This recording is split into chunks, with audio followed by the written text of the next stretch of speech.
organizadores me pidieron hacerle una breve presentación de cómo se establecen niveles de referencias bajo el BCS.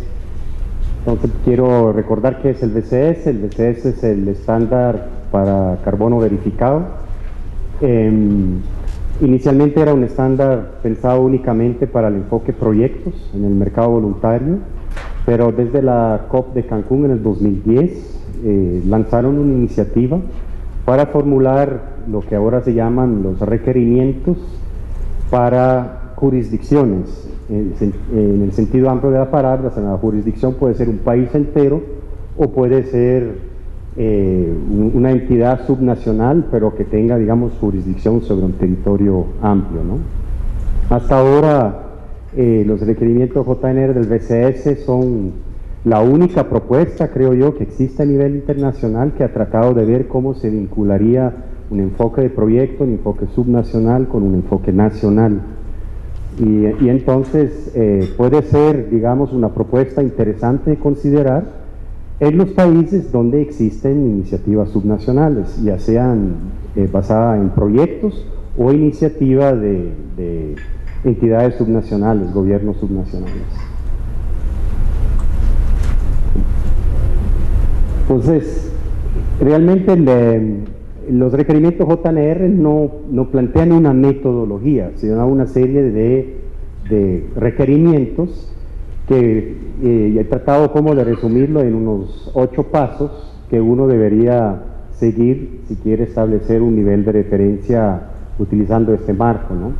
Entonces el primer paso es tener claridad sobre el enfoque general de la estrategia red del país, ¿no? Entonces ver si existe solamente un enfoque nacional, si existen iniciativas subnacionales, a qué escala, qué límites tienen.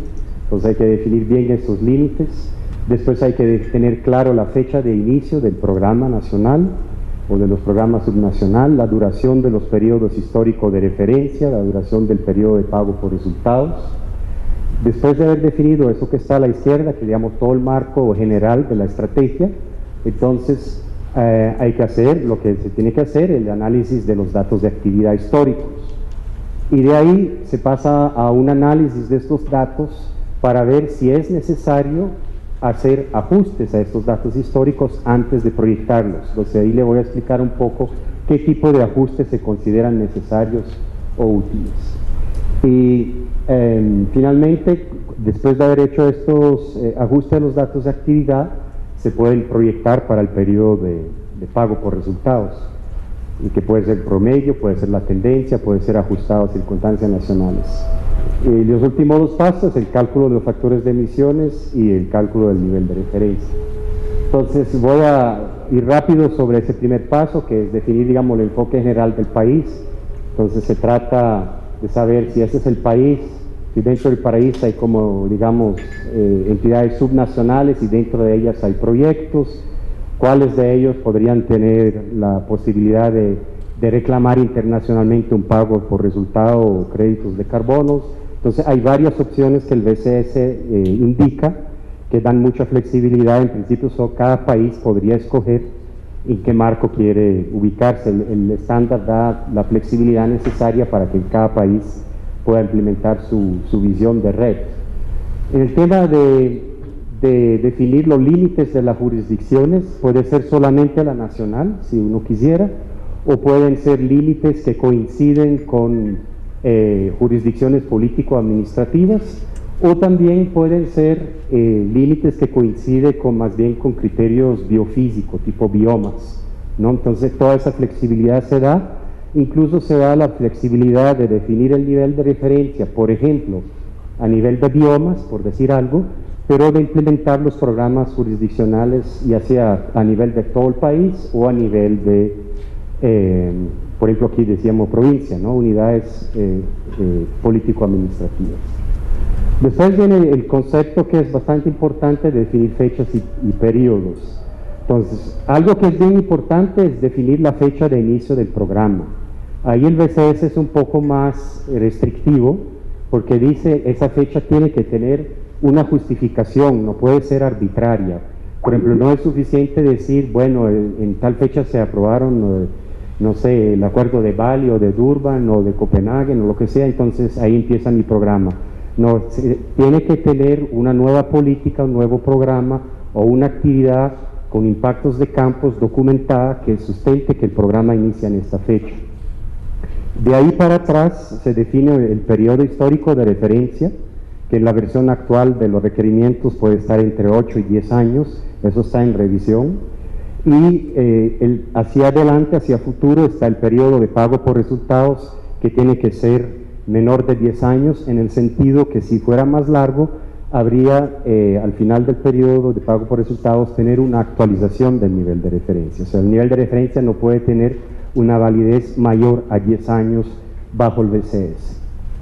Entonces, la idea del periodo histórico de referencia es que ahí se hace el análisis justamente de la deforestación, degradación histórica, para tener la referencia que se va a utilizar para establecer el nivel de referencia y hacer el cálculo de reducciones de emisiones después. Entonces, hay que hacer el análisis de datos de actividad utilizando sensores remotos, y como mínimo se pide que haya 2 subperiodos históricos para ver si hay cambios en tendencias, si son más bienvenidos, y un requerimiento es también que no se dejen áreas sin información debido a nubes, sombra de nubes, sino que se haga, digamos, una búsqueda de información, ya sea con imágenes de otro tipo o con comprobación de campo, pero de alguna manera de generar esta serie histórica sin dejar áreas sin información. Entonces, lo que normalmente ocurre que se va a ver que en la historia, ¿verdad?, la deforestación subió y bajó, y uno podría decir, bueno, tomamos el promedio y esta es nuestra referencia histórica y con eso vamos a generar el nivel de referencia. El BCS dice, bueno, esta es una opción a considerar, pero también hay que hacer algunos análisis de por qué ocurrió la deforestación históricamente, ¿no? Entonces, tratar de atribuir un poco las causas. Entonces, un tema es, por ejemplo, ver cuántas hectáreas de bosque se perdieron debido a la construcción de grandes proyectos de infraestructura. Porque estos grandes proyectos de infraestructura no son fenómenos recurrentes que van a necesariamente ocurrir en el futuro.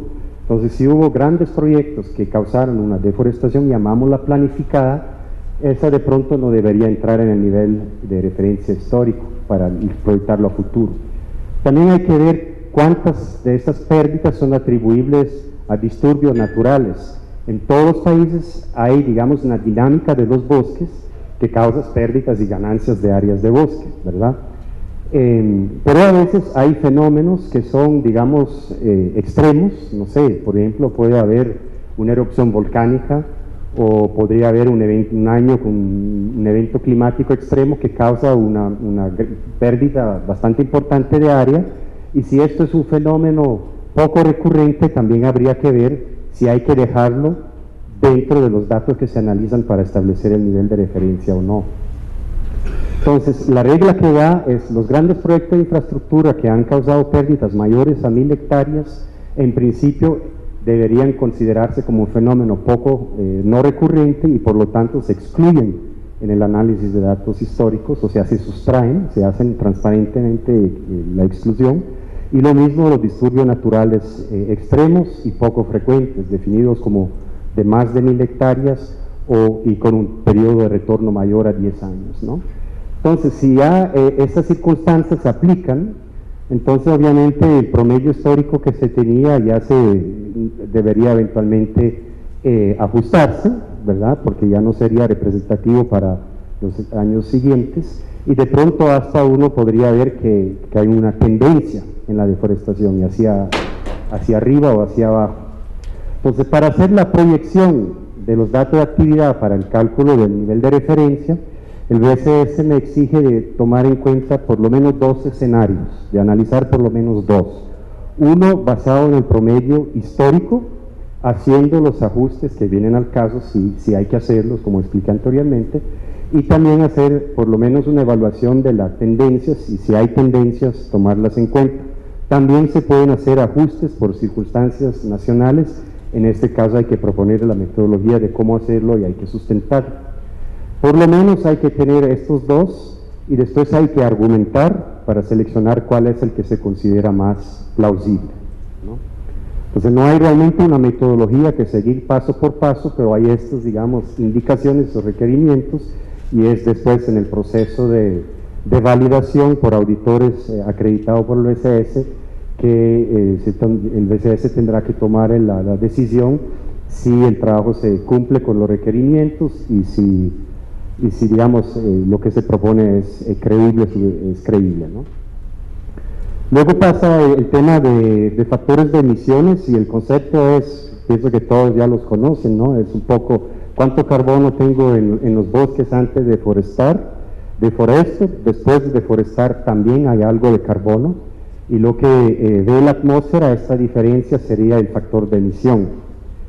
Entonces, esa es una forma muy simple de verlo. El BCS pone algunos requisitos sobre eso también, porque dice que en los reservorios de carbonos algunos cambios sí son así abruptos cuando uno deforesta, pero hay otros reservorios donde los cambios son lentos. Por ejemplo, si uno quiere contabilizar el carbono en la biomasa subterránea, en las raíces, esas raíces están sujetas a un proceso de descomposición, entonces no sería conservador asumir que la totalidad del carbono de raíces se emita de inmediato. Y así con otros reservorios, piden hacer ese tipo de análisis, y resultados en principio que uno tiene que ver cómo cambia la existencia de carbono que había en los bosques, entonces eso genera emisiones sobre varios años, y también calcular cómo se captura carbono en la vegetación que viene en los sitios deforestados, y la diferencia entre esos dos en principio es lo que es el factor de emisión, ¿no? Entonces, como se muestra aquí, hay por un lado las pérdidas por el carbono que estaba en el bosque original, por otro lado están las ganancias de la vegetación que reemplaza los bosques, y la diferencia de los dos son factores de emisión. Entonces el cálculo del nivel de referencia se vuelve un poco más complejo, porque por cada área deforestada yo tengo varios factores de emisiones por varios años, ¿no? Entonces, ¿cómo calcular estas curvas, digamos, de decaimiento? Obviamente es un gran problema, casi nadie tiene los datos. Entonces el BCS permite utilizar curvas por defecto. Lo que entiendo también es práctica bajo IPCC TIR 2. Y bueno, el último paso es el cálculo del nivel de referencia, que es la suma de los productos de la actividad por factores de emisión, dicho así muy rápidamente, ¿no? Entonces, muy brevemente, un resumen de los requerimientos para establecer un nivel de referencia de deforestación bajo el BCS. ¿Estoy bien con el tiempo?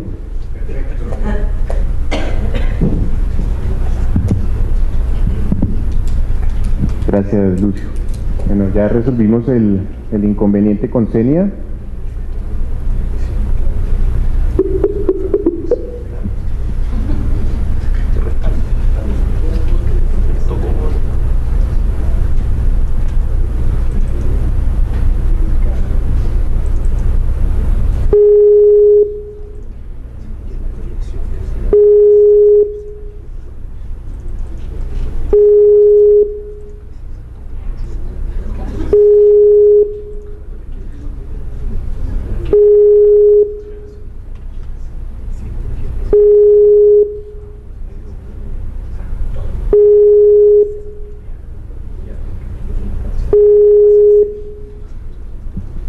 Parece que está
Bueno, yo creo que mientras terminamos de resolver el inconveniente técnico, podemos pasar a una parte de preguntas sobre la presentación que acaba de hacer Lucio.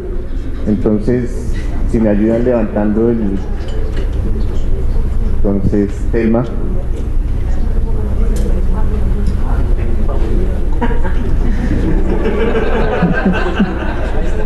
Lucio, como usted sabe, Brasil solamente trabaja bajo el UNFCCC, la convención.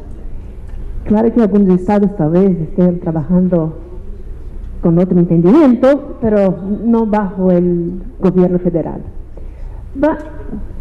Obrigada por su presentación.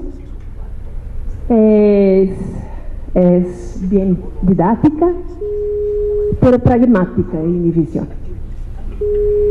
Tal vez si la implementación fuera en nivel de proyectos, tal vez fuera un poco más fácil. En nivel nacional, como es RED, yo creo que hay complejidades bastante fuertes. Y principalmente porque hay una dificultad básica de los países de tener la información básica de deforestación. Básica. Y en tu presentación no solamente hay la necesidad de desestimar la área, pero también una alocación, una atribución de la causa de deforestación. Por ejemplo, grandes infraestructuras, disturbios naturales. En mi visión, en nivel nacional, absolutamente imposible para países de dimensiones continentales como Brasil. Entonces, además, la idea de los disturbios naturales, si seguimos el IPCC, trabajan con un proxy que es de la tierra manejada. Entonces, es un concepto que no es semejante al concepto que introduces ahí. Porque por el IPCC, que es la base de los inventarios, si la tierra necesita ser manejada, y manejada no implica que vas a poner cualquier acción de tus manos, basta una acción de creación de parques nacionales o cualquier otra cosa, ya es tierra manejada.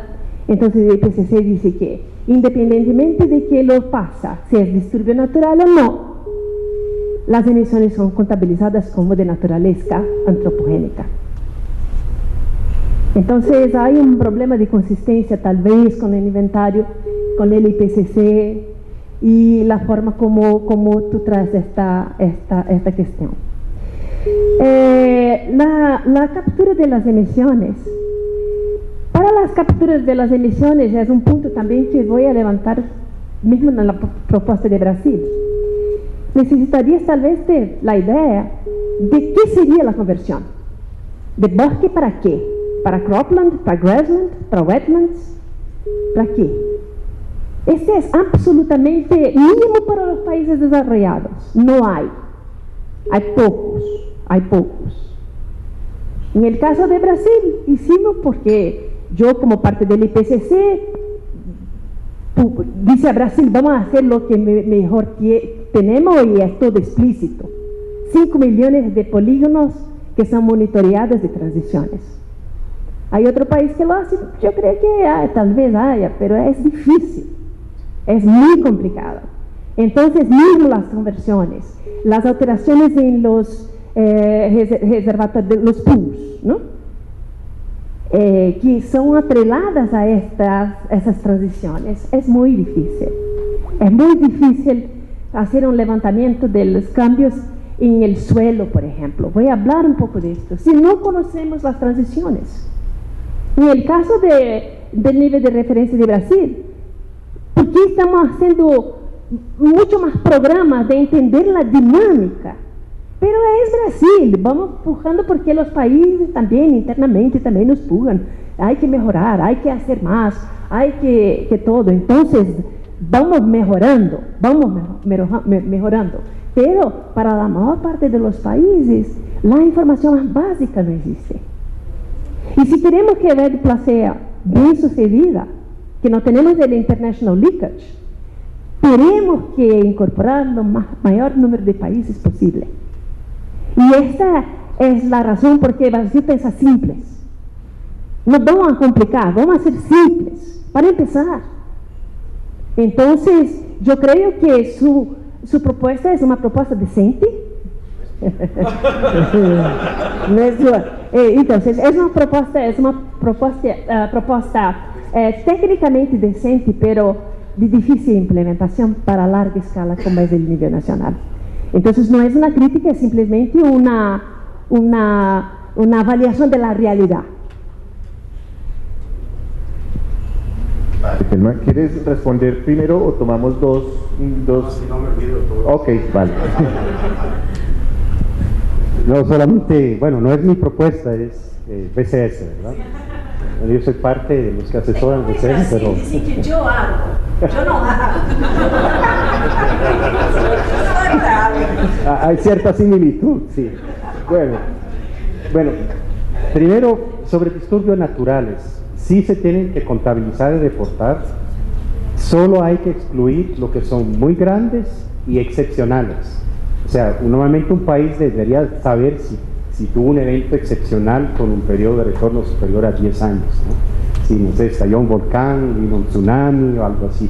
Todos los disturbios normales, aunque sean grandes, por ejemplo en Amazonía se pierde mucho bosque por el movimiento de los ríos, más de 1000 hectáreas. Eso lo hemos comprobado en los países donde hemos trabajado. Eso se reporta y se contabiliza porque sucede siempre. Entonces es parte del nivel de referencia. Lo mismo los proyectos de infraestructura, todos los pequeños proyectos, eso no se hace una distinción. Son solo los proyectos muy grandes que al no descontarlos podrían inflar, hacer más alto el nivel de referencia que BCS dice, bueno, si tuviste un embalse que inundó un valle y se perdieron 25.000 hectáreas de bosque por eso, esa deforestación no deberías incluirla en tu nivel de referencia porque lo tendrías más alto y no sería creíble. Con respecto a los pools, los de carbono, no estás obligado a incluirlos todos, de carbono de suelo, solo biomasa arriba es obligatorio. Si tienes datos puedes incluir más, ¿no? Y el principio siempre es ser conservador. O sea, si excluyes pools, en principio eres del lado del conservador, ¿no? Ahora sí es difícil y todo el tema de existencia post-deforestación, pero sí se puede hacer porque esas transiciones no necesariamente hay que medirlas con un wall-to-wall mapping, ¿no? Puede ser por muestreo. Bueno, en la experiencia nuestra que hemos tratado de aplicar esos requerimientos en Perú, en Ecuador, en Guatemala, sí pudimos cumplir con ese requerimiento, pero sí es complejo, estoy de acuerdo. Lucio, ¿puedo hacer un minuto? No, 30 segundos. Claro.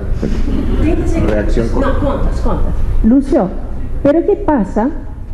Porque también tienes los escenarios de los investimentos futuros. Entonces, si dices que tenemos que disminuir lo que fuera para grandes obras de infraestructura, pero en países en desarrollo, tú tienes el desarrollo y estas áreas van a ser utilizadas en escenarios. Ahora, pueden ser utilizadas para pastoreo, para agricultura, para grandes obras civiles de qué, hidroeléctrica, de que quiera. Entonces, este es dificilísimo, porque todo este es la dinámica del desarrollo. Entonces, descontar las grandes obras implica que tú no estás programando las obras futuras del desarrollo. Y segundo, yo creo que los disturbios naturales tenían que ser contabilizados con los resultados. ¿Por qué mi resultado se perdió más? Ahí sí, con los resultados, es decir, mi resultado no es una baja de deforestación, de pérdida de carbono, pero esta es la razón, que es como estamos tratando ahora en el protocolo de Kioto los países desarrollados. No contabilizan las emisiones por disturbios naturales, y no solamente los grandes, los chiquitos también. Los grandes proyectos de infraestructura futuros se pueden incluir en el nivel de referencia, eso tal vez hubiera ido decirlo, pero tiene que haber una evidencia muy sólida que se van a realizar, porque en muchos países en desarrollo hay muchos planes que nunca se realizan. Entonces ahí hay una serie de criterios también, o sea, el tiempo no me da para que el BCS da para poder definir cuándo una deforestación planificada por obra de infraestructura se puede incluir en el nivel de referencia y cuándo no. Entonces, en ese sentido está balanceado, excluir los grandes poco frecuentes de tu periodo histórico de referencia, pero puedes incluir los que vas a hacer en los próximos 10 años, pero tienes que aportar un nivel convincente de evidencia que esos proyectos realmente se van a hacer. Esas son como están las reglas. Bueno, pues esto justamente es la idea de mostrar, estos son otros marcos que existen y realmente pues es la libertad de los países de poder elegir y entender un poquito las dificultades y los riesgos y las necesidades de información que serían requeridas para poder implementar alguno de estos marcos. Entonces hay dos preguntas más, creo que ya ahora sí está resuelto el problema técnico. Voy a dejar que estas dos preguntas se hagan y vamos con la presentación de Senia. Entonces Jorge Coa, por favor. Lucio, muy buena presentación, muy interesante, sobre todo lo de tomar en cuenta la referencia histórica. Y también en ese sentido va mi pregunta. Con la experiencia de México, ¿hubo acciones en política pública en algún tiempo aquí en México que ocasionaron unas altas tasas de deforestación? Al igual como mencionas de grandes obras de infraestructura, ¿no? Aquí en México hubo un momento en que se dijo que solo los caminos quedaran sin sembrar. Entonces existió una Comisión Nacional del Desmonte que ocasionó una alta deforestación. ¿Eso también entraría en ese contexto? Y esa es la primera pregunta. Y la segunda es, dentro de esta metodología de niveles de referencia para estimar, todas las tierras forestales que permanecen como tierras forestales, ¿cómo se contabilizan? Bueno, sobre la primera pregunta. En el caso de los proyectos de infraestructura es que esos están espacialmente claramente ubicados. Entonces, si se sabe que en tal fecha o en tales años se construyó un embalse hidroeléctrico en tal lado y uno sobrepone los mapas de deforestación, se va a dar cuenta cuánta de esa deforestación se debe a este embalse. Entonces ahí digamos, es limpio el tema de políticas. Tiene un efecto que no es espacialmente explícito, ¿no? Entonces todas tus políticas tuvieron impactos en tu deforestación histórica, entonces automáticamente, como esa deforestación histórica la usas para la proyección, estás tomándola en cuenta, todo lo que ocurrió en tus últimos 8 o 10 años. Ahora, las tierras forestales que permanecen tierras forestales, no las reportas bajo deforestación. DCS, si quieres, te permite también reportar degradación, aumento de existencia de carbono y todo esto, pero entonces hacer un nivel de referencia para estas otras actividades. Entonces el nivel total sería la suma de niveles de referencias de cada actividad. Entonces solo hablé de deforestación porque tenía solo 15 minutos. Sí, solo para recordarles que Pues obviamente una consideración que hay que tener en cuenta es que pues una cosa es el proceso público, de carácter público, que implica estar bajo la convención, y otra cosa es el JNR, que le está aplicando a otra alternativa de financiación. Por ahí hubo un tejido, no sé. Sí, entonces también ahí los países tienen que escoger a qué le apuntan. Ahora, a raíz de lo que va a presentar Senia, que es el marco metodológico del FCPF, pues viene la discusión de hasta qué punto se solapan los estándares, y en muchos casos los donantes empiezan a preguntarse la cuestión de si las jurisdicciones o los países en sus subregiones o a nivel nacional, dependiendo del tamaño del país, pueden entrar a venderle emisiones reducidas a uno o a otro, lo cual trae a colación pues todo un tema de bastante relevancia técnica, que es el problema de la posibilidad de llevar una contabilidad doble, ¿no? Entonces, para que lo vayan pensando para ahorita más tarde. Gracias. Bueno, ahorita vamos a tener otro espacio para preguntas. Senia, ¿nos escuchas? Sí, les escucho. Perfecto, acá te escuchamos perfecto. Entonces, Senia Salinas del Banco Mundial nos va a hacer también un resumen de los aspectos relevantes que están en el marco metodológico del Fondo de Carbono en relación con los niveles de referencia. Entonces, nosotros, Senia, vamos a ir pasando aquí las diapositivas de acuerdo con tu instrucción. Ok. Gracias. Gracias a ustedes. Primero que nada, mil disculpas por el retraso. Tuve un problema con la tecnología. Bueno, si quieres empezamos. Esta es una presentación sobre el marco metodológico del Fondo de Carbono.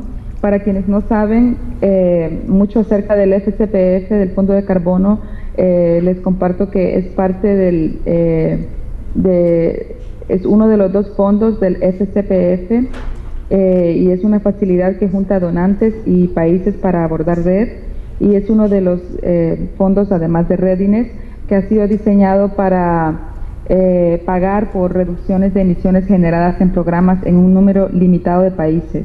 La idea de este fondo de carbono es pilotear programas hasta el 2020, cuando finaliza el fondo de carbono, y pagará por reducciones de emisiones durante la vida del contrato del ERPA, del contrato entre la entidad de programa y el Banco Mundial o Fondo de Carbono. La siguiente, la número 3. Esto solo es para mostrar que si desean tener más información sobre el Fondo de Carbono y cómo exactamente opera, tenemos un par de folletos en el sitio web y podrán encontrar estos allí, o les puedo dar el vínculo más tarde. Y si tienen preguntas y pertenecen a algún país participante del FCPF, pueden acercarse siempre a su punto focal dentro del FMT para cada país. La número 4. Entonces ya vamos a entrar en materia con respecto al marco metodológico en sí mismo. Como dije antes, este marco metodológico, el Fondo de Carbono piloteará programas de gran escala que reducen emisiones en un número limitado de países red. Cuando el Fondo de Carbono estuvo pensando en cómo hacer esto, se pensó que se necesitaba algo como un estándar que guiara los programas de reducciones de emisiones, y eso es lo que básicamente es este marco metodológico, un estándar para programas de reducción de emisiones que consiste en un conjunto de criterios e indicadores, de manera que los programas tendrán que cumplir con criterios e indicadores. Pero esto no es solo lo único, porque también tendrán que cumplir con requerimientos de salvaguarda del Banco Mundial. Pero los criterios y los indicadores del marco metodológico son una parte muy importante del proceso de selección de los programas dentro del Fondo de Carbono. El marco metodológico fue diseñado específicamente para el Fondo de Carbono del FCPF, pero intenta ser consistente con las orientaciones metodológicas de la Convención. Sin embargo, ustedes verán más adelante que en algunas partes es más laxo, mientras que en otras es un poco más estricto. Al tratarse de un conjunto de criterios e indicadores, este marco metodológico no es demasiado detallado, no es un libro de recetas que va a dar todas las reglas como si fuera una metodología paso a paso. Más bien es un marco general para poder desarrollar un programa. y dentro de ese marco hay espacio para que los desarrolladores de programa propongan sus propias soluciones. Pero el Fondo de Carbono les ayuda a que desarrollen sus programas y como parte de esa ayuda podrá proveer más adelante información adicional y buenas prácticas no obligatorias que estarán disponibles en el sitio web del FCPF. Y también se espera que mientras avanzamos, y puesto que el Fondo de Carbono es un esfuerzo demostrativo, lo que aprendamos sirva para mejorar el marco metodológico mismo, pues los programas darán lecciones aprendidas durante su implementación. En la slide número 5 muestra los componentes del marco metodológico, que básicamente son 5: el nivel de ambición, la contabilidad del carbono, salvaguardas, la sostenibilidad del diseño del programa y la implementación y las transacciones de programas de reducción de emisiones. Por temas de tiempo y por el enfoque de este taller voy a centrarme solamente en los componentes 1 y 2, y si tienen preguntas sobre lo demás, con gusto podemos mezclarlos en las preguntas, pero voy a centrarme en el 1 y el 2. El nivel de ambición, la siguiente por favor. El nivel de ambición básicamente se refiere a lo que se espera en términos del tamaño de los programas de reducción de emisiones y cómo serán implementados y contabilizados. La número 7. Lo que el marco metodológico dice es que necesitaremos definir algo llamado área de contabilidad del programa de reducción de emisiones, y esa es el área donde se implementarán las actividades RED, y también es el área en la cual se van a estimar los niveles de referencia. El nivel de referencia y las reducciones de emisiones serán calculadas en esa área también. De manera que, por ejemplo, si tuviéramos un país A, tendríamos que definir su nivel de referencia, digamos, en la diapositiva, en la parte gris de la diapositiva. Esta sería el área del nivel de referencia, en donde también se va a llevar a cabo el MRV y también donde se implementarán las actividades. La parte azul celeste es el territorio del país. Con respecto a esta área de contabilidad, el marco metodológico requiere que cubra una escala significativa y que también se alinee con una o más jurisdicciones o áreas designadas por los gobiernos. Las jurisdicciones dependen de las circunstancias de un país, de manera que pueden ser provincias, distritos, estados o conjunto de provincias, dependiendo de cómo el país esté organizado, o incluso puede ser una ecorregión. Lo que es importante, de nuevo, es que el nivel de referencia las mediciones y el reporte se realizarán en toda el área de contabilidad, básicamente como muro a muro, y esto obviamente tendrá consecuencias cuando uno está empezando a pensar en qué vamos a hacer en un programa. La siguiente, la número 8. Supongamos que queremos hacer un programa de reducción de emisiones y queremos aplicar el marco metodológico. ¿Cuál será la consecuencia? Asumimos que tenemos dos situaciones. Si quiere podemos ir a la número 10. Por ejemplo, en el lado izquierdo tenemos una situación en la que tenemos muchas actividades de implementación, y en el lado derecho tenemos apenas una nueva área protegida. Así que en el lado derecho, todas las reducciones de emisiones que se pudieran crear con el programa podrían aniquilarse por el incremento de emisiones que aún está ocurriendo en toda el área de contabilidad. Así que es muy importante pensar en el balance de cuánta área puede influenciar un programa RED, cuáles son las medidas, cuáles son las políticas que crearán reducciones de emisiones y cómo se conectarán estas medidas con el área de contabilidad. Hay chances de que las emisiones significativas que ocurran en el área de contabilidad no puedan ser cubiertas por mis actividades. Esa sería como una pregunta que uno tendría que hacerse, y si la respuesta es positiva, esto sería un riesgo potencial para el programa, así que es algo que hay que pensar. Uno podría ser bastante ambicioso y pensar que será un programa que cubre todo el país, pero si no se está impactando todo el área a través de estas actividades que uno está implementando, esto podría tener un efecto una vez que uno empiece a hacer su nivel de referencia y su MRV. Podemos pasar a la siguiente, la 11. Así que bueno, con respecto a escala y a ambición, podríamos recordar unos puntos clave aquí. Es que el marco metodológico pretende que se trabaje a gran escala, cubriendo una porción significativa del territorio, y se debe definir una área de contabilidad claramente en la que los resultados van a ser medidos frente a un nivel de referencia. No sé si quieren parar por preguntas o continúo. No, señora, si quieres continúa, ahorita tenemos una sesión de preguntas. Ok, bien. Gracias. Entonces, vamos a la siguiente sección, ya la número 2, que es la sección sobre contabilidad de carbono. Una vez que se ha definido el área de contabilidad, vamos a pasar a estos detalles. Podemos ir a la slide número 13. Ahora vamos a hablar del alcance. Lo que el marco metodológico requiere es que el programa contabilice emisiones debidas a la deforestación.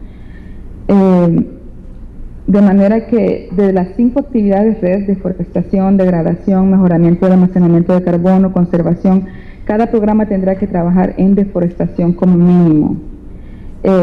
También será necesario que se contabilice la degradación y si es considerada significativa, esto es que representa más del 10% de las emisiones totales forestales en el área de contabilidad, entonces se tendrá que contabilizar deforestación. Sin embargo, el marco metodológico reconoce que para muchos países no hay mucha información sobre degradación y por lo tanto permite que la degradación se estime usando proxies. Por ejemplo, en una situación determinada se podría utilizar la distancia a un poblado, a una carretera, para estimar degradación sin tener que ir a realizar medidas en el campo para determinar cuánta degradación hay. Así que se podría desarrollar algo como un modelo y a partir de eso asumir que hay X cantidad de degradación en el área de contabilidad. En otras actividades red, como por ejemplo mejoramiento de carbono almacenado, conservación, se tiene flexibilidad de que se incluyan, pero si como parte del diseño del programa de reducción de emisiones se incluye, por ejemplo, reforestación, también tendrá que incluirse en el nivel de referencia y en el MRV. Y en términos de reservorio de carbono, estos son los 5 reservorios clásicos, que también incluye biomasa arriba del suelo, biomasa abajo del suelo, carbono del suelo, etcétera, y estos deberán ser incluidos excepto si su exclusión lleva a una subestimación de la reducción de emisiones o donde el reservorio no es significativo. ¿Qué significa esto? Que la exclusión subestima la reducción de emisiones.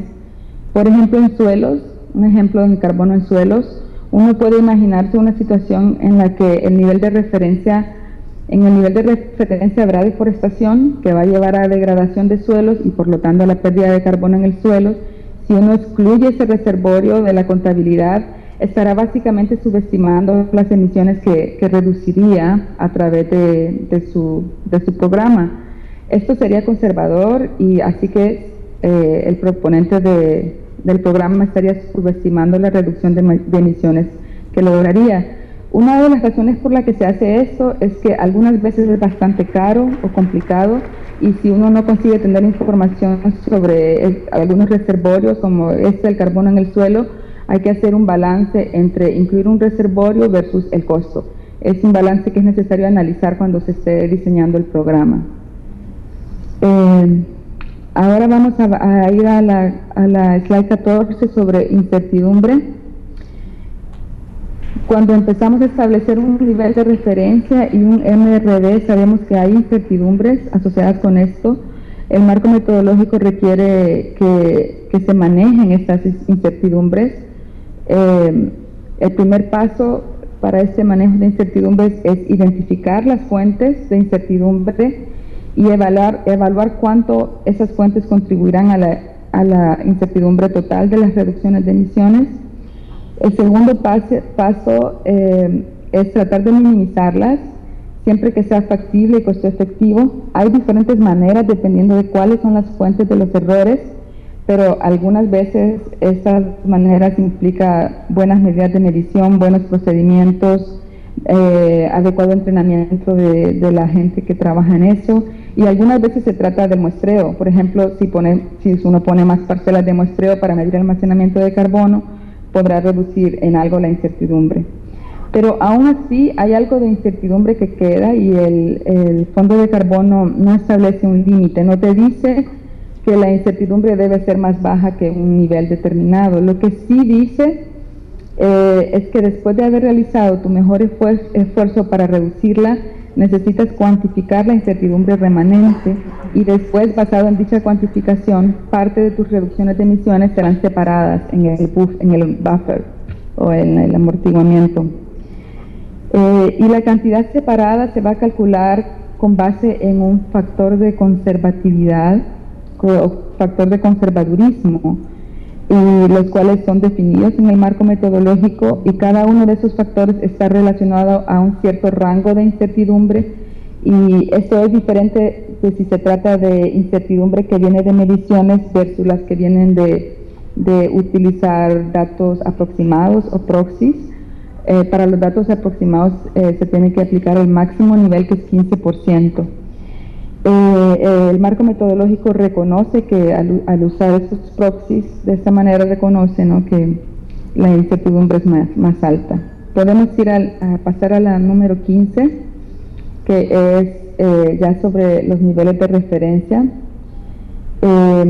Todos sabemos que al hablar de red, las reducciones de emisiones logradas en un programa son medidas y reportadas contra un nivel de referencia. El requerimiento del marco metodológico es que se defina un nivel de referencia para el área de contabilidad. Si, por ejemplo, en esta gráfica tenemos dos ejemplos, una barra en el lado izquierdo, el ejemplo 1, y la 2 son dos barras azules, la otra en el lado derecho. Uno son emisiones bajas y uno son emisiones altas, el lado derecho. Y el nivel de referencia será algo como las líneas punteadas en rojo si le das clic. El caso del lado izquierdo podrá crear reducciones de emisiones, que es la franja anaranjada, porque es la diferencia entre el nivel de referencia y lo que se logró, ¿no? Mientras que en el caso de la derecha, puesto que las emisiones son más altas que el nivel de referencia, no habrá reducción de emisiones. Este es un concepto bastante simple, y asumo que mucha gente en la reunión entiende esta noción. Podemos pasar luego a la número 16, sobre niveles de referencia. En esto, lo que el marco metodológico requiere es que el nivel de referencia se base en emisiones históricas promedios anuales. Estas emisiones históricas promedios anuales se calculan sobre un periodo de cerca de 10 años, que termina en la fecha más reciente antes de 2013, para las cuales los datos de cobertura de bosques están disponibles, de manera que se pueda utilizar el enfoque 3 del IPCC. Esto es que estamos hablando del enfoque 3 del IPCC, que se refiere al enfoque espacialmente explícito. No nos estamos refiriendo al Tier 3 del IPCC, que se refiere al nivel de detalle que se tiene que tener en la reducción de emisiones. Básicamente tendrá que tener datos de cobertura espacialmente explícitos, idealmente las fechas más recientes de esos datos es 2012. En esa gráfica de la diapositiva 16 tenemos 3 puntos y calculamos emisiones históricas promedios anuales, y luce algo como lo que vean en esa línea roja. No es exacto, pero así básicamente es una línea recta, y ese único número es el nivel de referencia, en el caso de que se desarrolle un programa. Podemos pasar a la 17. Pero el marco metodológico reconoce que algunos países tienen circunstancias por las cuales querrán cambiar el periodo de referencia. 10 años, o sea, es decir, querrán cambiar ese periodo de 10 años. El marco metodológico permite fechas iniciales y fechas finales alternativas a lo que dije antes, si es que hay una justificación buena. Por ejemplo, un país podría tener un inventario forestal completado en 2010 y quisiéramos usar esa fecha como la fecha final. Esto es posible y en este caso el periodo sería 2000-2010. O quizás también quieran que su fecha de inicio sea 1998 porque hicieron un inventario forestal a esa fecha. Así que eso es permitido. Se puede mover el periodo de referencia un poco, pero el periodo de referencia en sí mismo no puede ser mayor de 15 años. Y de nuevo, la fecha final del periodo de referencia debe estar tan cerca a 2013 como sea posible, y si va muy atrás va a ser difícil justificarlo, es algo para tener en mente. Aproximadamente se espera que sean periodos de referencia como de 2000 al 2012. Luego podemos pasar a la 18, que se refiere a también el hecho de que el marco metodológico, el hecho de que requiera el cálculo de emisiones históricas anuales promedio tiene algunas consecuencias, especialmente si uno está haciendo un programa para el fondo de carbono o para otro estándar. Si uno está en una situación como la que se ve, un momento.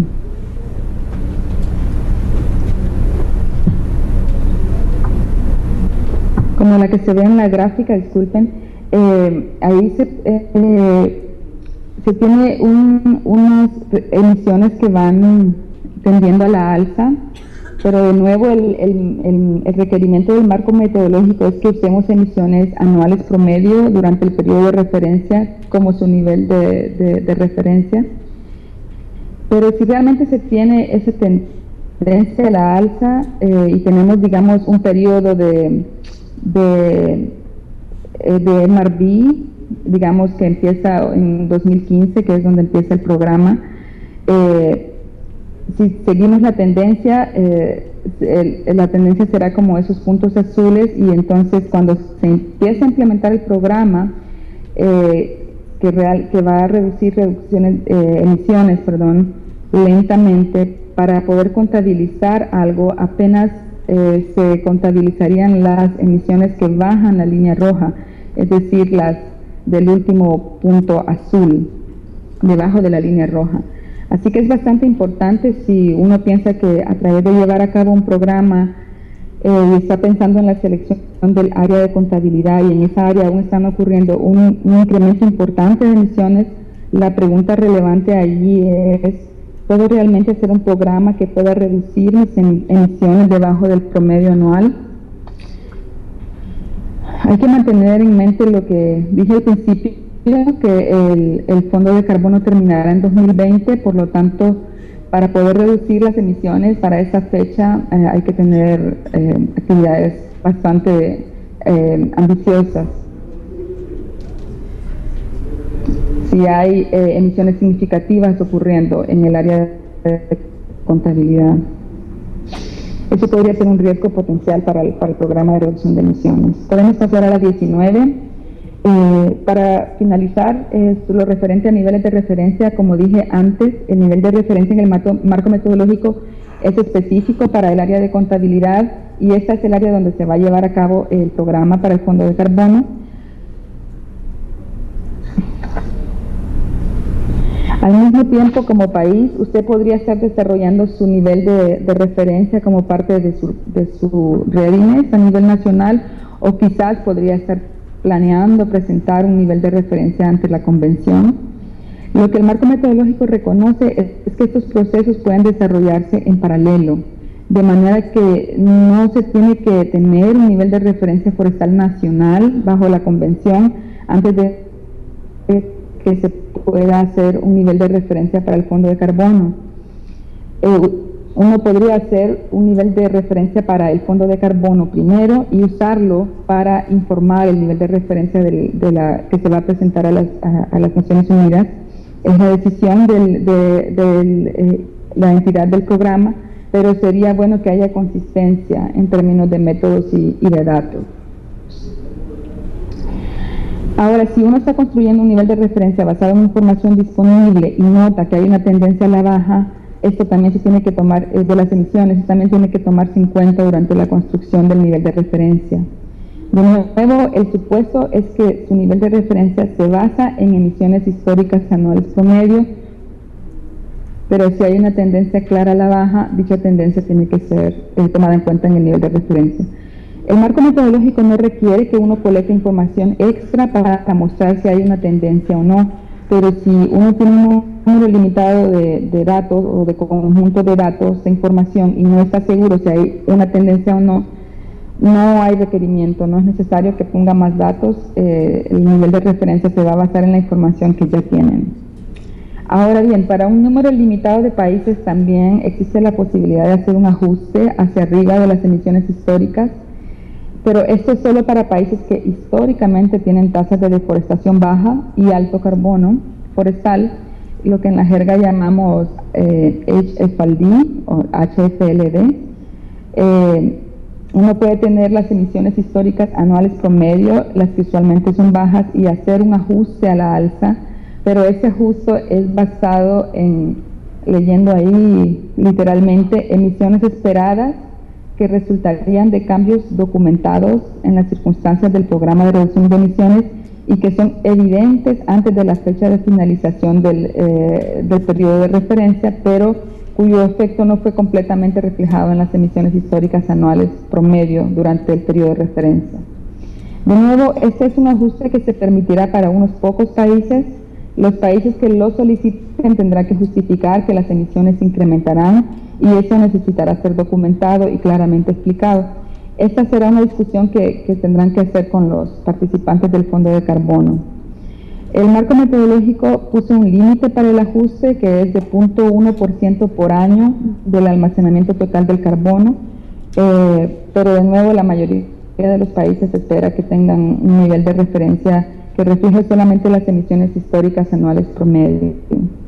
Podemos ir ahora entonces a la 20, así que hasta ahí todo eso era sobre el nivel de referencia. Ahora vamos a lo que es la medición, monitoreo y reporte. Entre estas dos slides suponemos que ya se implementó el programa y que necesitamos hacer las mediciones, el monitoreo y el reporte de las reducciones de emisiones logradas en el programa, y esto será la base del cálculo de las reducciones de emisiones. Así que, como yo dije antes, cuando uno establece una área de contabilidad, cuando uno empieza a pensar en las actividades que quiere incluir, deforestación, degradación, mejora del carbono, de los stocks de carbono, o los reservorios que se van a seleccionar, la idea es que haya consistencia entre el nivel de referencia y el MRD, de manera que si uno selecciona solo biomasa arriba del suelo y deforestación en el nivel de referencia, eso es lo que deberá monitorear. El sistema de monitoreo debería ser capaz de determinar reducciones de emisiones logradas durante el periodo de contrato del ERPA, que significa un acuerdo de pagos por reducciones de emisiones, lo cual es básicamente un firmado entre la entidad de programa y el Fondo de Carbono, que establece que las reglas establece las reglas de los pagos, y digamos por ejemplo que un ERPA es firmado en 2015 y que será efectivo hasta el 2020, que es cuando el Fondo de Carbono terminará. Entonces el Fondo de Carbono solo va a pagar las reducciones de emisiones logradas en ese periodo de 5 años. O sea que antes el marco metodológico puede ayudarles a contabilizar las previas, pero no pagará por esas, solamente las que estén consideradas en el periodo. Esto significa que hay que asegurarse que el sistema de monitoreo realmente estará habilitado, disponible para identificar las reducciones de emisiones que el programa crea en ese periodo. Ahora bien, lo que el marco metodológico requiere es que cuando uno hace su monitoreo, necesita determinar pues, los cambios de uso de la tierra y determinar los factores de emisión. Los cambios de uso de la tierra deben ser medidos al menos 2 veces durante el periodo del ERPA, y los factores de emisión del carbono almacenado se pueden determinar una vez, o también puede mejorarlo de como la entidad del programa determine. La idea es que el sistema de monitoreo que uno va a desarrollar para su programa no sea específico necesariamente para el programa, sino que más bien se base en el Sistema Nacional de Monitoreo que ustedes están desarrollando como parte de su readiness, de manera que el programa podría ser capaz de aplicar especificaciones técnicas del Sistema de Monitoreo Nacional. En esos casos de que el programa está avanzando más rápido que las actividades de readiness, uno podría usar las cosas que está probando en el programa para informar el diseño del Sistema Nacional de Monitoreo. Podemos pasar ahora entonces a fugas en la 21. Este es otro componente de la contabilidad. Se llama desplazamiento de emisiones, que se refiere a que si uno está implementando el programa, como hemos visto antes, uno tiene una área de contabilidad que es el área gris, y tiene sus medidas, que son esas medidas de reducción de emisiones, esos círculos verdes. Uno puede enfrentarse a la situación de que debido a las intervenciones que se están llevando a cabo como parte del programa, por ejemplo, si usted está creando un área protegida o si usted está creando actividades como talas de impacto reducido, los factores que están impulsando la deforestación y los agentes de la deforestación podrían moverse fuera del área de contabilidad, lo que implica que las emisiones van a incrementar fuera del área de contabilidad y quizás en un país vecino. Esto es lo que llamamos desplazamiento. El marco metodológico requiere que uno primero identifique las fuentes de desplazamiento, que identifique el riesgo y que luego desarrolle e implemente estrategias, minimice o mitigue ese desplazamiento y luego reporte sobre los cambios en los factores impulsores de la deforestación. Pero el marco metodológico no requiere que uno cuantifique el desplazamiento y que después lo reste de las reducciones de emisiones. Así que para quienes están acostumbrados a trabajar en la escala de proyectos, quizás como en el estándar MDL o el BCS, donde uno tiene que cuantificar las fugas y después sustraerlas, el marco metodológico no lo hace así debido a que se trabaja a una escala más grande y es casi imposible cuantificar los efectos de desplazamiento y por lo tanto ese problema, el desplazamiento, se aborda más bien haciendo énfasis en un buen diseño del programa y no tanto en tratar de cuantificar. Podemos pasar a la 22, que es sobre no permanencia. Senia, perdón. ¿Me escuchas? Sí. Parece, estamos un poquito con restricción de tiempo, tenemos otra, o sea, nos falta una sesión de preguntas y tenemos otra sesión de trabajo luego de esta presentación. ¿Te parece si hacemos un stop acá y damos oportunidad de hacer algunas preguntas? Yo veo que ya hay algunas banderas levantadas. Sí, claro, ¿sí? Claro. De acuerdo. Martín, creo que estábamos pendientes. Gracias. Adelante. Bueno, es una pregunta multisector. O sea, para Lucio una parte y para Senia otra. ¿Cómo ven ustedes la articulación? Y es una pregunta que ya le había hecho a Lucio en unas sesiones de trabajo en Colombia. Primero, del BSS respecto a los escenarios de referencia que vayan siendo presentados y posteriormente aprobados por la convención, ¿cómo lo ven metodológicamente? O sea, el hecho que se presente a la convención, ¿ya se asume que el BSS lo aprueba? ¿O simplemente se distancia y no lo aprueba? Y lo mismo con el tema del marco metodológico. Si lo presenta el marco metodológico y está aprobado en el marco del FCPF, el Fondo del Carbono, ¿sí tiene implicaciones en la evaluación de un esquema jurisdiccional del BSS? Y entonces sería la misma pregunta para Senia. ¿Cómo ve el Fondo del Carbono que un escenario se presente a la convención? Creo que esta es más fácil, pero quisiera primero la respuesta de Lucio. Bueno, adelante Lucio y luego Senia. ¿Sí escuchaste la pregunta, Senia? Si me la puedes repetir, por favor. Creo que entendí que es cómo se pueden ensamblar los proyectos con el marco metodológico. No. ¿Cuál es la posición del marco metodológico frente a los escenarios de referencia que se registran ante la convención? O sea, si es que un nivel de referencia ya es presentado a la convención y es revisado de acuerdo con el procedimiento adoptado en el marco de Varsovia, si eso sería suficiente en el marco metodológico para que ese nivel de referencia fuera aceptado. Entonces, va Lucio y después sigues tú, Senia. Sí, de hecho aquí en la pared... Hay una pregunta, que es, ¿cuál va a ser el pronunciamiento que van a hacer los expertos que revisan esos niveles de referencia?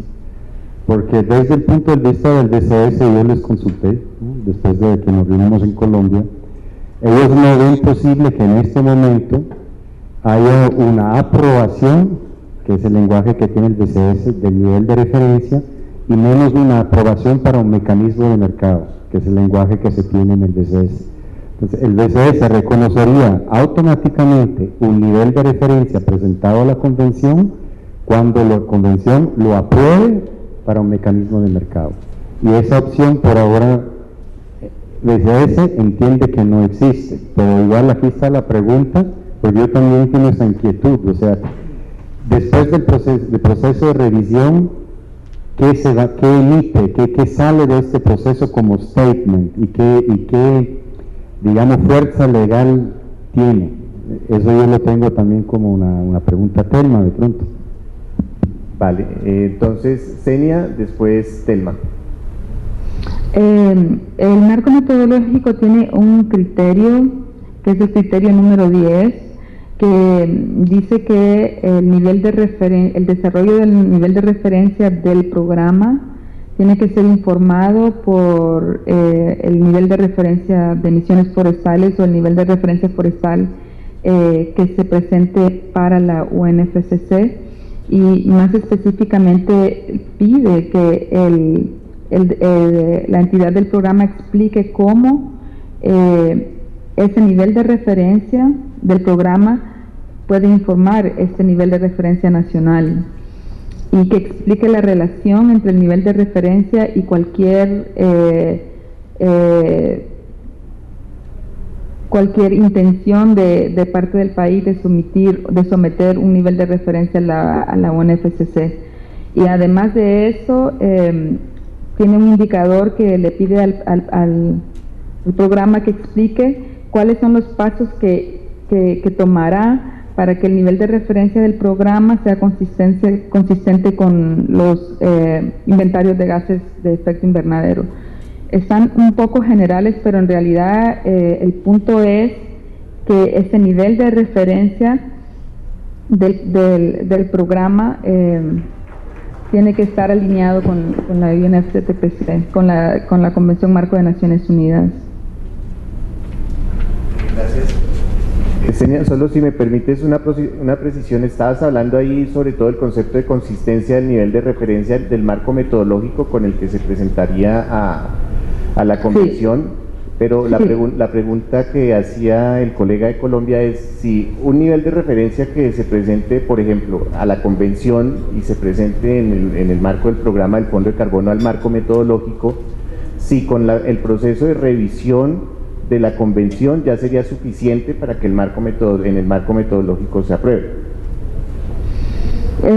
Sí, yo diría que sí, porque en realidad este nivel de referencia de los programas de reducción de emisiones del Fondo de Carbono buscan ser totalmente consistentes con los presentados por los países a las Naciones Unidas. Vale, genial. Telma. Sí, gracias, Telma de Brasil. Gracias por tu presentación. Creo que mi preocupación es similar a la que tenía Lucio. Los objetivos bajo la Convención de la Submisión para el Plus es única. Ella no debería estar relacionada a otros mecanismos. Absolutamente no debería. Porque lo que buscamos es algo simple. Y esto lo reconocimos en las provisiones bajo el marco de Varsovia, que dependiendo del mecanismo de financiamiento. Entonces, podríamos revisar los procedimientos y modalidades y otras cositas más. Pero el entendimiento era de algo que no está para offset, algo que no está siendo buscado para otros propósitos, sino la implementación rápida, por la mayor parte de los países posible, de Red Plus. Entonces me sorprende un poco que las metodologías que son simples, simplemente para los países empezarem, pueden ser utilizadas para otros propósitos que no simplemente bajo la convención. Gracias. Gracias, Telma. Creo que ese es un punto interesante para reflexión. No sé si alguien tiene una opinión también sobre esto o alguna otra pregunta para Lucio, para Xenia. Lucio tiene un comentario. Un comentario y una pregunta a Xenia, ¿no? Porque lo que está ocurriendo ahora es que se está cargando mucho a los gobiernos en requisitos de preparar reportes, porque si son parte de FCPF tienen que cumplir con el marco metodológico y generar un reporte siguiendo el marco metodológico. Para la convención tienen que seguir el anexo. Aparentemente no es el mismo documento, ya hay que escribir dos.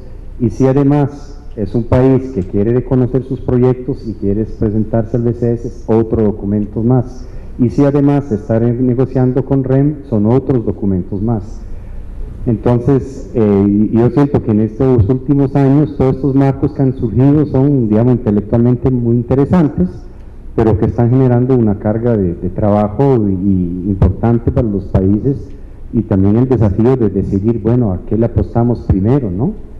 Y por eso en Colombia, cuando discutíamos, se surgió un poco esta idea, tal vez vamos primeros con la convención y vemos si el marco metodológico del Banco Mundial y el BCS nos reconocen, pero ya los indicios que tenemos que aparentemente no va a ser así tan fácil, por lo menos para el BCS no lo ve factible por ahora. Y que entiendo que en el CPF es un tema que todavía que tiene que discutirse. Ahora tengo una pregunta para ti, Xenia, y es que no entiendo muy bien la racionalidad de por qué se fijó esta fecha del 2013 o 1 de enero de 2014 para todos los países, porque los programas en los países avanzan a velocidades distintas y inician en fechas distintas. Hay países que ya están implementando políticas y programas y que quisieran que se le reconozca, digamos, los resultados de esas políticas y programas en una fecha anterior, y otros de pronto más bien van a estar listos después. Entonces quisiera entender esto, porque también es otro desafío más cuando los países están negociando con diferentes donantes que de pronto tienen diferentes fechas de inicio.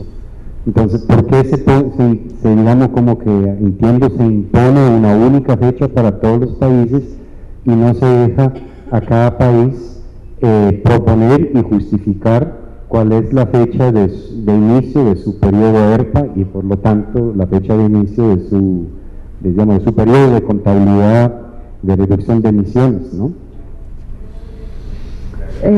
Sí, Lucio, sobre tu comentario al principio, ya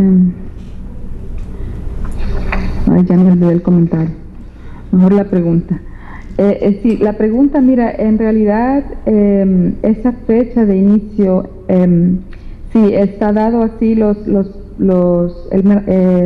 participantes del Fondo de Carbono decidieron que no se van a aceptar actividades retroactivas, sino más bien esas actividades retroactivas son pueden incluirse en el nivel de referencia, y esa sería una manera práctica y fácil de abordar la adicionalidad, puesto que ya quedarían como parte de la línea base, y solo las acciones a partir de donde empieza el ERPA se van a considerar como resultados de los programas de reducción de haber implementado los programas de reducción de emisiones nuevos o nuevas etapas de los mismos programas.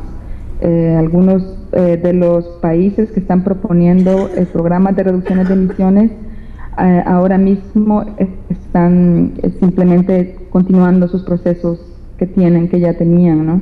Entonces esto se dejó así por esa razón, para poder incluir el aspecto de adicionalidad de esa manera en el nivel de referencia. Gracias. Solo para entender eso bien, o sea, un país podría proponer que su nivel de referencia y su programa inició, por decir algo, en el 2010, pero luego en el ERPA recibiría pago solamente del Banco Mundial a partir del 2013, pero su programa, habiendo iniciado antes, le quedarían esos años anteriores para negociar tal vez con otros. Sí, así es. ¿Así es? Sí. Ok. Vale, ahora Leandro, de Argentina. Sí, una pregunta para Senia era que mencionaba este factor de ajuste que se podía hacer en los niveles de referencia. Era si tenía más o menos, podía comentar cuántos de los países que han presentado el IRPIN han propuesto o están proponiendo hacer ese ajuste. Sí, gracias, Leandro. Al momento hay 8 países que han presentado sus ideas tempranas, sus ideas formalmente no tempranas, ya sus ideas de programas de reducción de emisiones, de los cuales 2 son países que han justificado que son países con alta cantidad de bosque y baja deforestación. Estos son los 2 Congos. Ok, gracias, Senia. No sé si hay alguna otra pregunta. Ana Carla, de México. Hola, Senia, muchas gracias por tu presentación. Y bueno, yo tengo un comentario también y una pregunta. Y es que nosotros vemos valor en el pilotaje de acciones pensando que vamos a pasar un día a pago por resultados, ¿no? Que es un poco por lo que decía Telma, o sea, nosotros vemos como la implementación completa a través de la convención y el fondo de carbono como una herramienta o como una iniciativa que nos podría ayudar a pilotear algunos modelos que estamos desarrollando para ver si van a funcionar, ¿no? Y en ese sentido, pues sí, esperaríamos o buscaríamos ser lo más consistentes posibles con lo que vayamos a desarrollar para pago por resultados con la convención. Entonces, considerando que el marco metodológico o por lo menos desde mi punto de vista, parte de la fase demostrativa, o sea, no es pago por resultados en implementación, no es fase 3, es demostración, y que el marco metodológico se realizó antes de que estuviera el marco de Varsovia para red, ¿han considerado cambios de los comentarios que han recibido? ¿Cuáles son sus perspectivas? Hay una previsión en el marco de que se iba a revisar después de un cierto tiempo. Entonces, ¿qué han visto? ¿Qué han pensado sobre eso? Pienso que el marco metodológico intenta ser también demostrativo hasta la etapa de hacer pagos por resultados, aunque fue diseñado antes de lo de Varsovia. De todas maneras es un marco que intenta ser flexible para incluir cualquier cambio que sea necesario con respecto a las decisiones que las Naciones Unidas toma.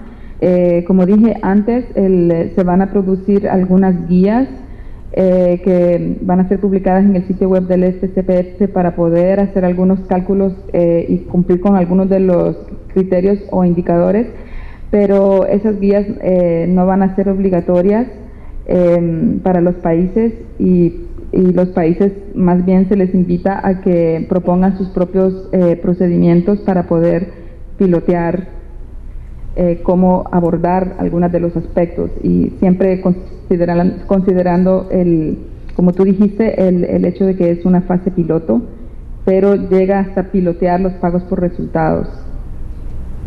No sé si te respondí a tu pregunta. Sí, Senia. Estoy viendo a Ana Carla. Gracias. Marieke, de FAO, por favor. Sí, hola, Senia. Antes de todo, muchas gracias para la presentación, ha sido muy interesante.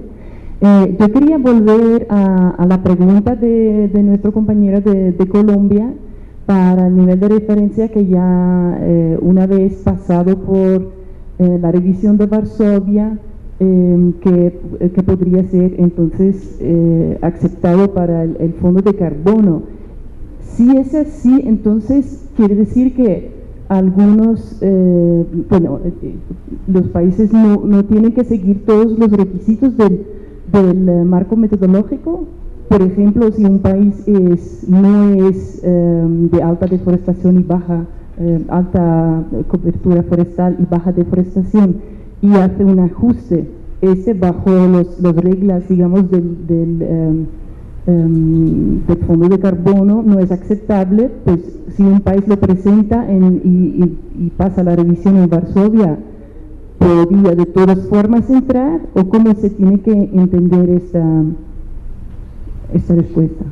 Sí, yo, gracias por la pregunta, que diría que teóricamente podría, pero prácticamente lo veo improbable, porque acuérdate que este fondo de carbono tiene una cantidad de dinero limitada para ensayar en un número de países también limitado, de los cuales 2 o 3 serán países con alta deforestación, alta cantidad de bosque y baja deforestación, porque el fondo en sí también se ha comprometido a tener resultados netos de reducción de emisiones, y en estos países donde la tendencia, como vimos en la gráfica, ¿no?, la tendencia de la deforestación a la alza va a requerir actividades de reducción de emisiones bastante fuertes para poder bajar el nivel de referencia.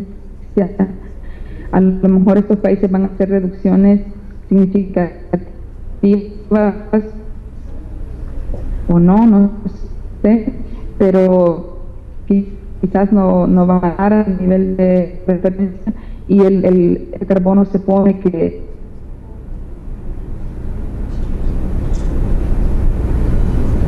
Senia, ¿nos escuchas? Tener en mente que algunas de las reglas de este marco metodológico son bien específicas a esta prueba piloto, ¿no? Y no aplicarían, digamos, en general. Una vez que esté cerrado el fondo de carbono, aparecerán otros fondos, quizás a nivel multilateral, con otras reglas, y a esos fondos sí podría aplicar. Bueno, muchas gracias, Senia. Creo que si hay más preguntas vamos a ponerlas en el parking lot. Estamos un poco atrasados con la sesión para pasar a la siguiente. Me gustaría como tomar 3 comentarios a manera de discusión, de conclusión de esta sesión.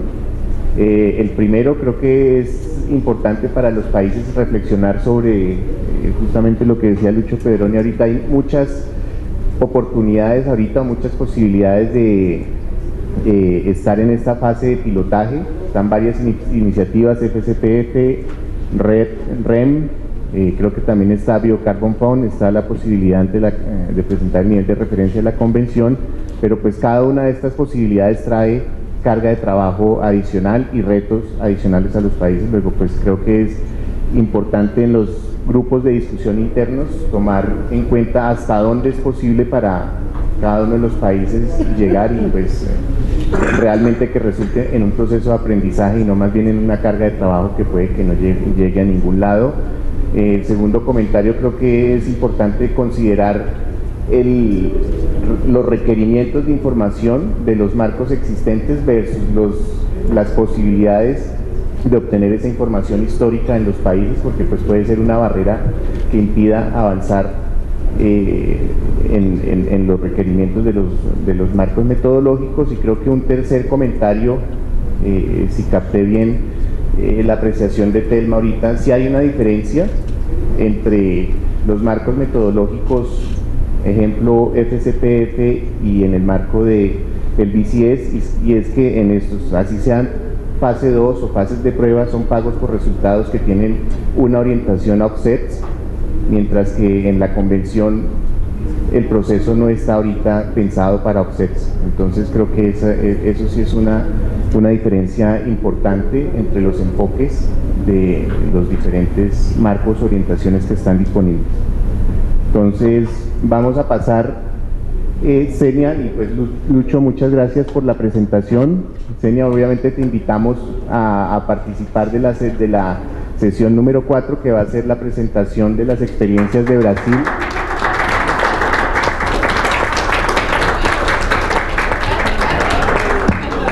Ya ponemos happy. Ya. Y pues ahora sí, un aplauso para los conferencistas. Gracias. Vale. Bueno, la presentación está en el sitio web del FCPF y si quisieran que la termine algún día, con mucho gusto. Vale, Xenia, muchas gracias. Que tengan buen provecho, un muy buen taller. Hasta luego. Gracias, hasta luego.